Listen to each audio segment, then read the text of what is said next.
Hey dreamers, Bryce here from Midnight Notion, singer-songwriter, musician, big fan of Metallica, but I have no idea what my favorite Metallica song is. Could it be Mama Said? Let's use math to find out. Cue the intro. So Ted, give it to me now! For the best Metallica song!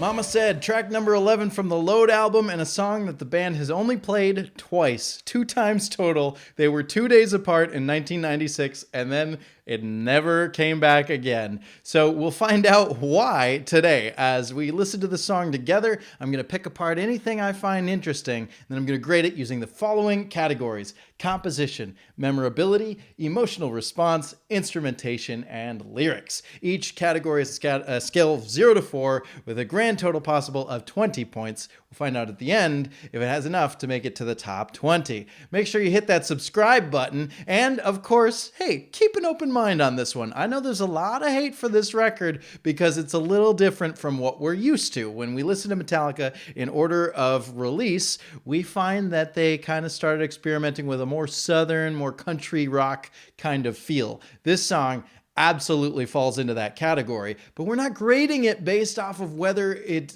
fits into a certain category of Metallica songs. We're grading it as a song itself. So keep an open mind as you come here, and hey, remember, you're awesome. I think you're really awesome. Thanks for being here. Thanks for being you. Keep being an awesome person. Let's listen to a really depressing song. Here we go. 1, 2, 3, 4. We got to count in.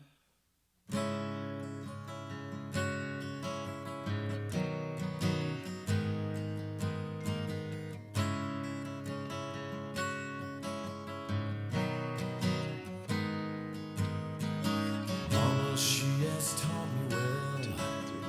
Told me when I was young, son, your life's an open book. Don't close it for it's done. Okay, so I thought this song was going to be in a 3, either 6/8 or 3/4. I was wrong. I don't know why I thought that way, but I mean, obviously James is counting in the intro, but there's something about the way that he's strumming, something about that strumming pattern on the acoustic guitar that kind of feels like it's got a waltzy sort of feel to it, a 3. And this one is on a 4. We see that we are on, I believe that's a D minor. I haven't verified the notes themselves, but I believe it's a D minor. It could be down tuned a half step, as is the rest of the record, which would make it D flat minor or, whatever, C sharp minor. Anyway, regardless of the note, he's staying on that for about 2 times through the beat. So 1, 2, 3, 4, 1, 2, 3, 4. He's staying on the D. That second time through, we hear the sus. We hear like the G and the F, if they are those notes.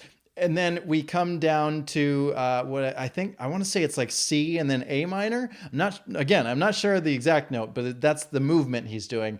And when he changes from the C to the A minor, to me, the change is on the 4 of the previous measure. So we got 2 measures of D, 1 measure of C, and on the 4th beat of that 3rd measure, we go to the A minor, and it lasts all the way through for 5 beats. So it's the 4th beat, and then 1, 2, 3, 4 after that. So because of that change, I think that's where I thought it was a 3/4 measure. But it's not in 3, it's all in 4 all the way through. So very interesting. I like that. Brightest flame burns quickest. Very country. That's what I heard her say. Son's heart told to mother, but I must find my way. Let my heart go. There we have this nice breath before the chorus. We hold out that note. It's a nice little fermata maybe. I don't know if it lines up exactly the measures. I didn't count, but there's a nice hold. And then, let my heart go. I know there's a lot of people who have an aversion to that country sound, and I think specifically what they're referring to is the slide guitar. We can hear Kirk with that, here it is, I still got it, with his slide on, and he's going on the guitar, and it's making this unique slide guitar type sound. That's where we get that country feel. And I think that's what's kind of hurting the song. If he wasn't using that slide, if he was just playing the notes, I feel like it would have less of that I don't know, it would still be more acoustic, it would still be clean, but I feel like it would be less, what's the word I'm looking for? Off-putting, maybe? I feel like people hear that slide guitar and go, nope, nope, this is country, I don't like it. And it's not fair to write songs off simply because of an instrument. Give it a chance. Now, I know that I've heard a lot of country in my life. I used to listen to country when I was younger.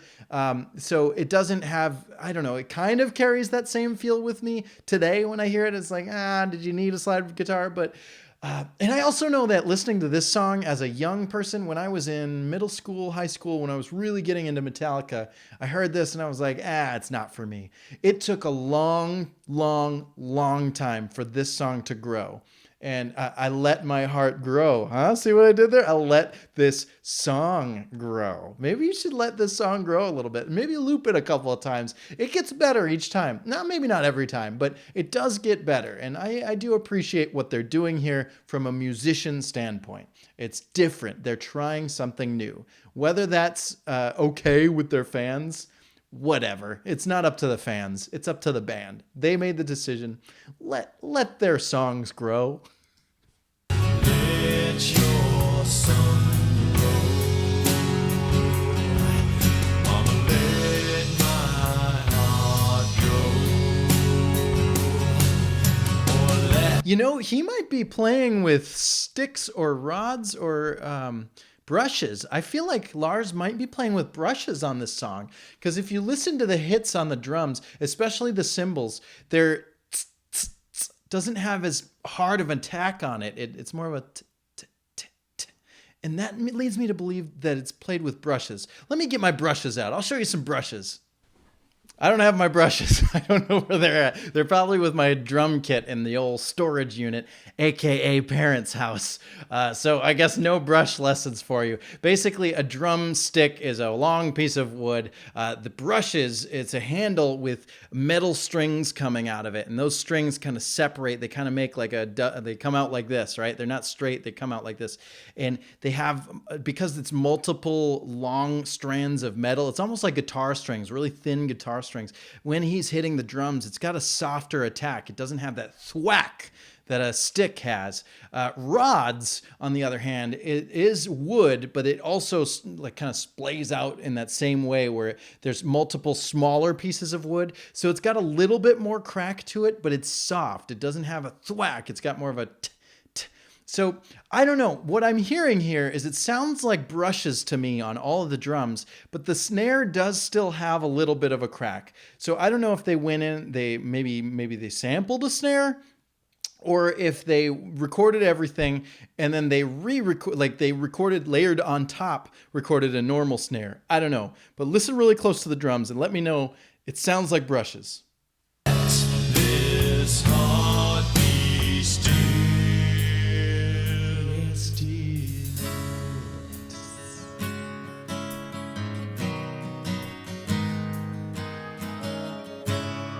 Okay, got a little more slide. It sounds like slide guitar with a wah on it, which is not a country sound. Had he used that sound in the intro or in the beginning chorus, maybe it would have been less off-putting. I'm not sure. My new last name, wild blood in my veins. Apron the string I like what he's playing there. It's really cool. the mark that still remains. Little that it early Kirk with the experimentation. what I heard is wrong. I never asked for Lars holding back. when he said is done. Let my heart go. Let your sun grow. Mama, let my heart go. Or let this heart be still. Never I ask of you. Did you hear that? There was a string swell. There was a nice little really high string swell. That last coming into this section, there's like a little bit of a build, and you can hear something swelling up. It sounds like strings in the background, and it might be another instrument as well. Listen to this.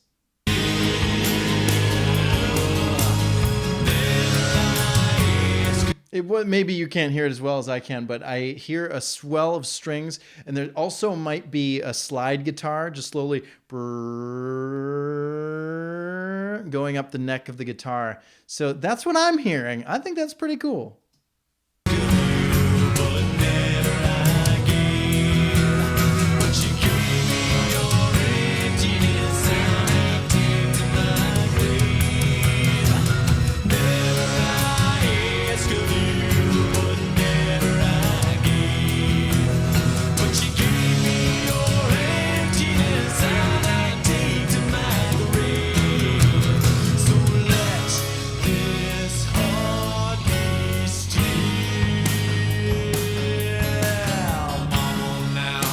There are so many layers to his vocals in that section. I don't know, is that the chorus? I don't know what part to call the chorus, but this never I asked of you, but never. There is a low James. You can hear his like more growly, never I. It's not like as clear as it was in, I already forgot what song it was that who was doing that growly, but never. I don't know. I can't impersonate it. I'm not going to redo it. But what I'm saying is that he's got a low voice. He's got never I asked of you. He might have a harmony on top of there. There's a lot of vocals, but he's really showing that just dude can sing. That's all I'm saying. He can sing. Coming home, I'm not all you wish to be. Mother's love for her son, spoken MVP. Yeah, I took your love for granted. I love that. Granted, took your love for granted. Granted, there's a layer. Granted, granted. Very cool. It sounds good on his voice. That granted sounded. Yeah, I like that. Dude can sing.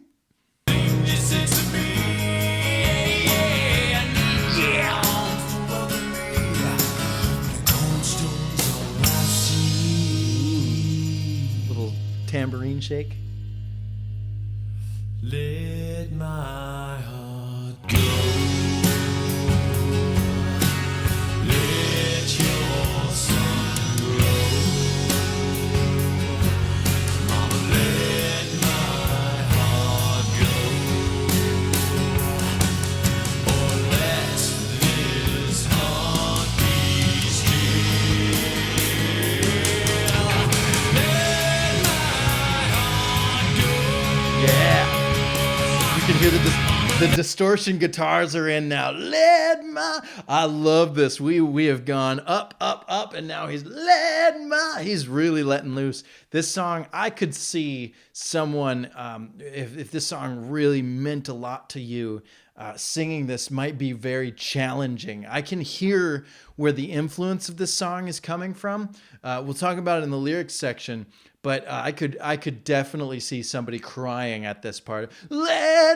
Just tears as you're like screaming and you're like trying to force your way through the song. What a just freaking great emotional outlet. Nice work. Nice.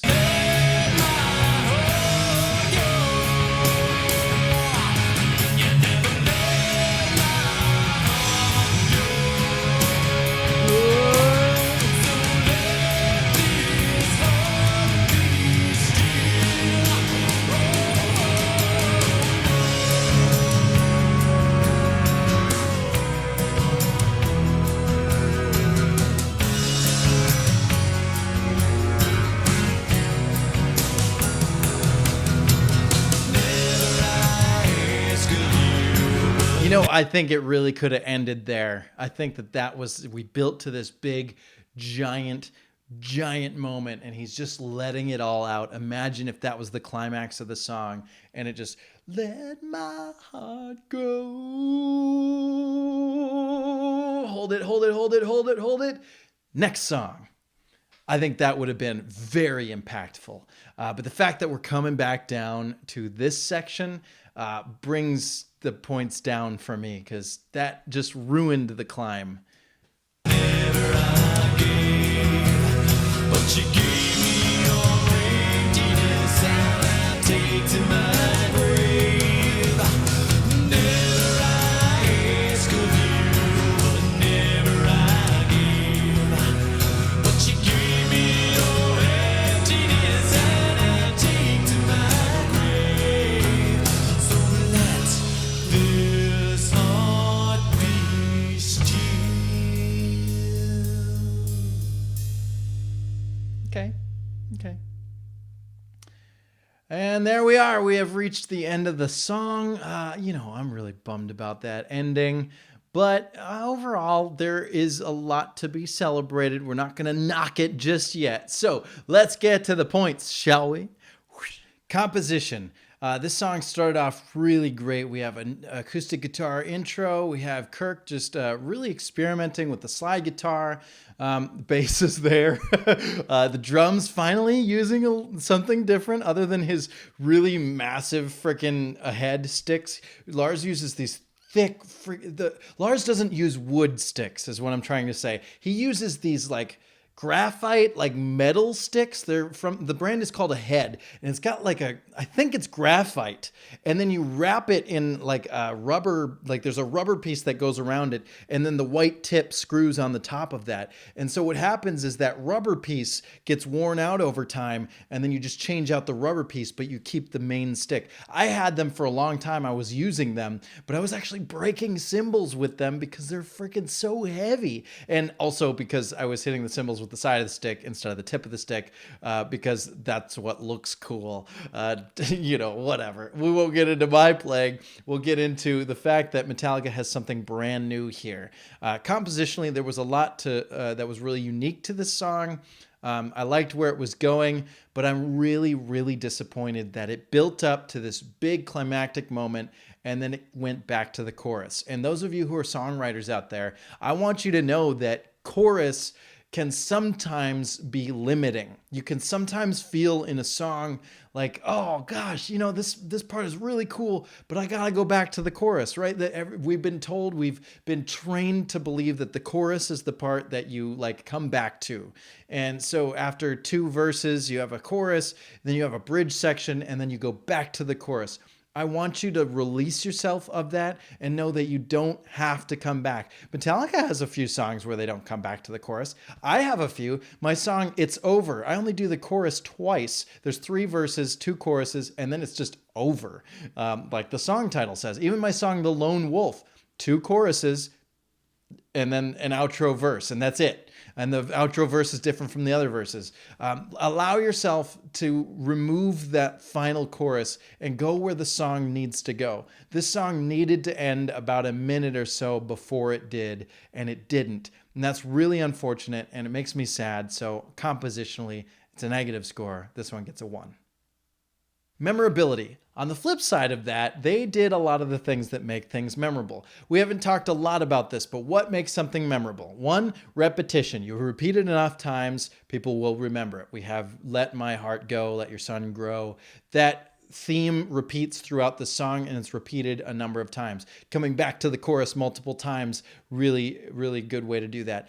Making things stand out, holding out notes for a long time and letting the vocals just breathe, that helps. But psychologically speaking, I talk a lot about the serial position effect. Maybe not on this channel, but it's something I'm very interested in. The serial position effect says that when presented with a list of items, if I gave you a list right now, my grocery list, I just rattled it off, you're more likely to remember the first thing and the last thing than you are any of the middle stuff. That's why when you see a band live, they're going to start with a big hit, maybe their most recent single. They're going to come out strong. They're going to play their slow songs in the middle, and then they'll sing their big sing-along at the end. You'll never get Come Sail Away at the middle of a Styx concert. You're always going to get it towards the end. Same thing with Enter Sandman. There's a reason for that. It's by design. It's so that you remember the concert as big and momentous and memorable and cool and fast and hard and lots of energy, right? If they played the slow song at the very end, you're going to forget about it. Same thing with the album structure. If they open the record with this song, you're going to expect the rest of the album to go this way. If they end the record with this song, you're going to feel like, wait, what happened to that other stuff? So the slow song typically goes in the middle. That's the serial position effect. Then we have the von Rastorff effect, which is to say that when you have a line of things that are all the same and one of them is completely different, that thing stands out. This song follows the von Rastorff effect, where it is brand new. If you listen to this whole album, yes, there's a lot of Southern rock influence, but the thing that all these songs have in common is that they all use distorted electronic guitars. Electronic guitars? They're using electric guitars. They're hitting the drums really hard. They're maybe all the same tempo. They're all kind of sitting in that medium tempo, but they're all pretty similar. Then you get to this song, and we've got brushes. We've got slide guitar, which I guess isn't that unusual for this record, but it's got a wah on it. We've got an acoustic guitar. We got singing that just really carries, and a speed that's just really just lower than everything else on the record and in their catalog so far. That said, that makes this song stand out really, really a lot. It makes it very memorable. This one, Memorability, gets a 4.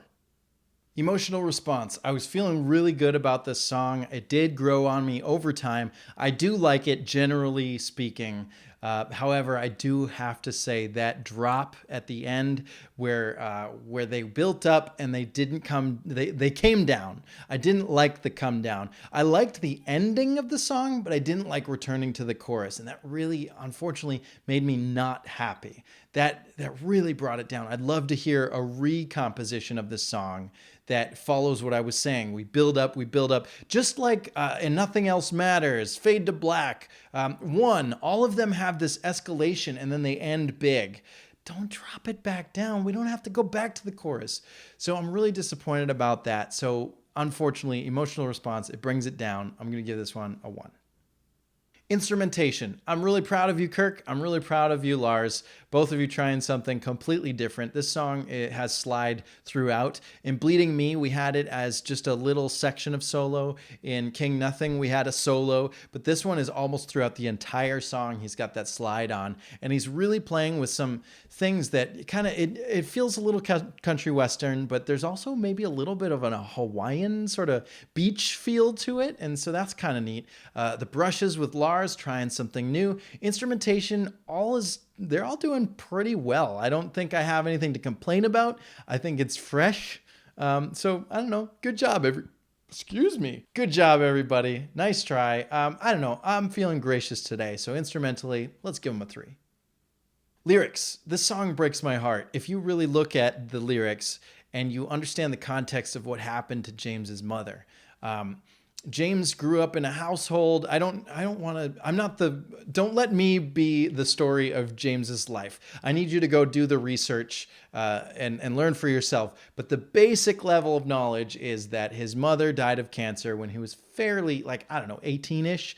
And she didn't seek treatment for it because of religious concerns.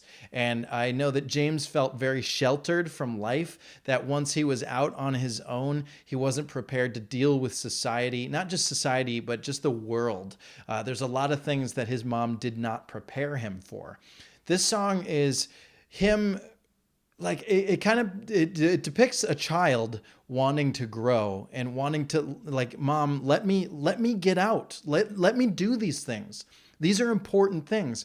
But I think this song also maybe touches on the grief that she's gone and he can't make amends with her. He can't make it up to her. He can't go to her and maybe reconcile. Maybe she could have learned and grown herself. Maybe they could have come back later in a life, reconnected, and really healed those broken wounds.